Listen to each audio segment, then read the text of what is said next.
Assalamualaikum warahmatullahi wabarakatuh.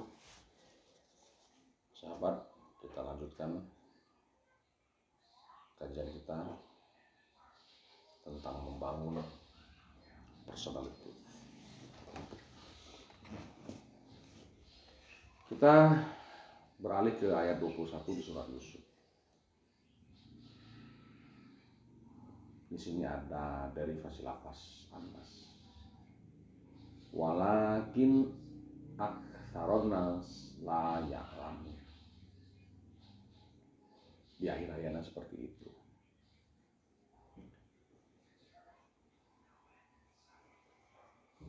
Terus di kalimat phrase terakhir dari ayat ada juga kalimat wallahu ghalibun ala amri. Nah,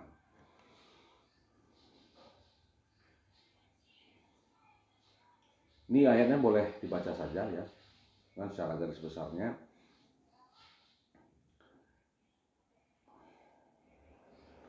Yusuf ditemukan oleh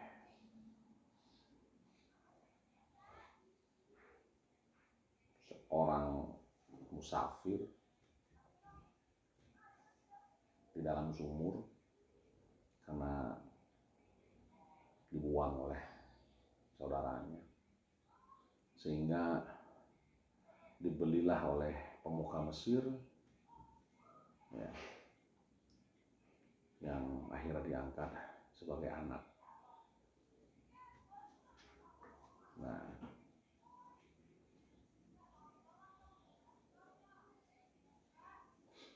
di sanalah Yusuf memproses dirinya,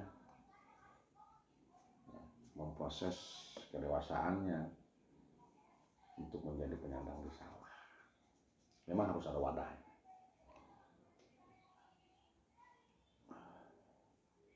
Allah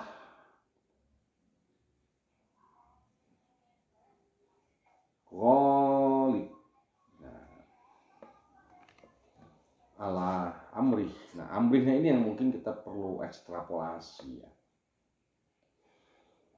Yang perlu kita ekstrapolasi maknanya, bukan hanya sekedar urusan. Jadi amrun itu bukan hanya urusan ya. Tapi amrun itu adalah program ya. Ini perlu kita luaskan makna amrun itu. Amrun itu adalah program ya. Ini merupakan satu dari sekian sunnah Rasul ya. Jadi semua sunnah Rasul harus diilmiahi ya, harus diilmiahi. Agar apa? Agar bisa dapat hikmah gitu.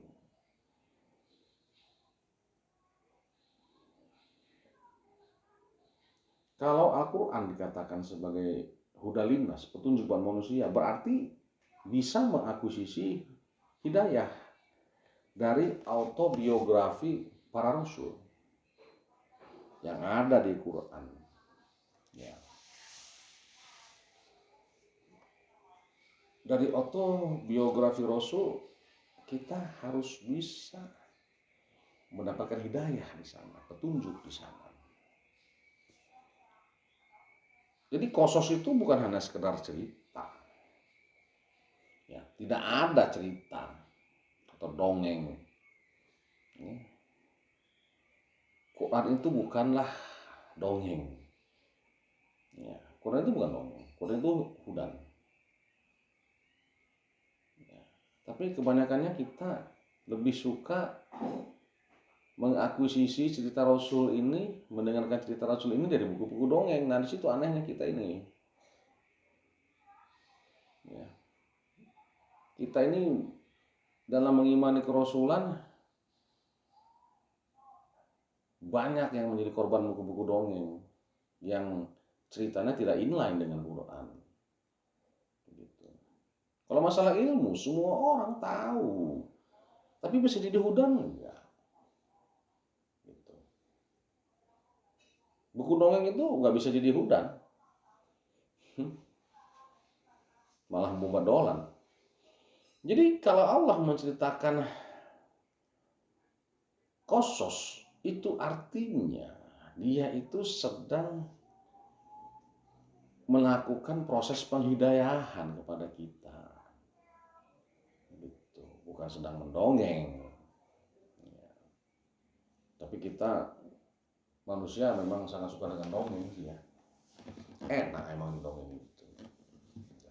Makanya sekarang banyak ustadz-ustadz yang hanya sekedar jadi tukang dongeng. Begitu. Berjam-jam habis cerita, ketawa ketiwi, nggak dapat apa-apa. Gitu. Nah, ini adalah sebuah program. Nabi Yusuf memang ada program seperti itu. Ya.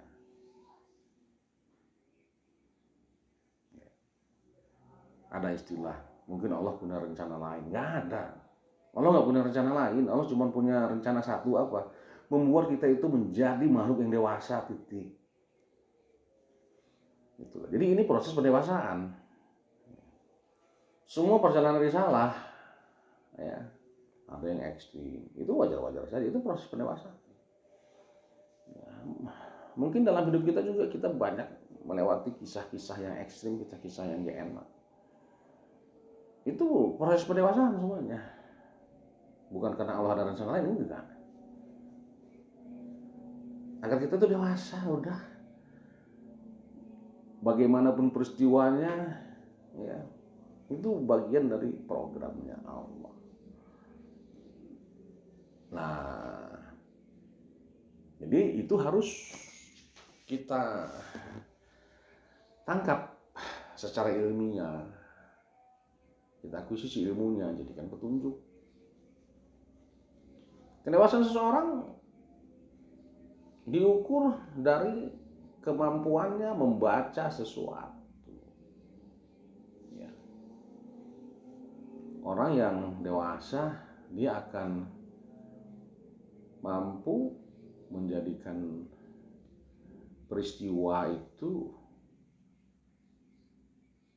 menjadi hikmah yang luar biasa. Diakuisisinya menjadi hidayah, menjadi hudan.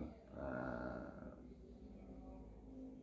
kalau kita ikutkan program Allah, maka Allah akan bertindak sebagai alkohol. Setiap urusan pendewasaan pasti dibenangkan Allah.